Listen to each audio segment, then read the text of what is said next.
কোন একজন নারী সে হয়তো পর্দা মেনটেন করে না, একটু হিপ হপ স্টাইলে চলাফেরা করে, তো সে ভাবলো যে না, আমি তো অনেক ভুল করে ফেলছি, আমি সংশোধন হব, আমি প্র্যাকটিসিং হতে চাই। তো এখন যখন সে আপনার কাছে আসছে নাসিহাত নেওয়ার জন্য, আপনি যদি বলেন যে তোমার এইড করতে হবে, বোরকা ঝুলাইতে হবে, হাত মোজা পা মোজা, পারবে?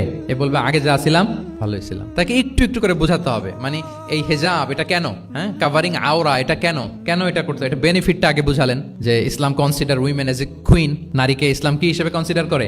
রানী হিসেবে। তো রানীর তো একটা ড্রেস কোড থাকবে, স্পেশাল পোশাক থাকবে, এগুলো বুঝাবেন। সে যাতে একটু নিজেকে গুছিয়ে চলে, শুরুর দিকে আপনি এই বার্তা দিতে পারেন যে একটু গুছিয়ে চলতে হবে। এরপর একটু শালীন পোশাকে যেন সে অভ্যস্ত হয়, এটা বললেন। সে যখন শালীন পোশাকে অভ্যস্ত, তারপরে হেজাবের ফজিলত বললেন, সে যেন হেজাব পরে। যখন সে হেজাব পরে, এরপরে তাকে নেকাবের কথা বললেন। এইভাবে আস্তে আস্তে তাকে বোঝাতে হবে। কিন্তু একবারে যদি সব চাপিয়ে দেন, বলেন তো আওয়াজ করে, সে কি ওটা রিসিভ করতে পারবে?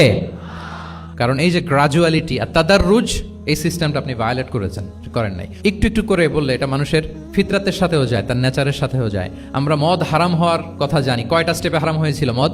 একবারে যদি বলা হতো বন্ধ করার সহজ হতো সাহাবাদের জন্য? হতো না। অনেকে আছে দেখবেন যে চেইন স্মোকার, তো যে চেইন স্মোকার আপনি যদি বলেন যে এটা হারাম, আজকেই তোমার বাদ দিতে হবে, হারাম, এটা খাইতে পারবে না, পারবে?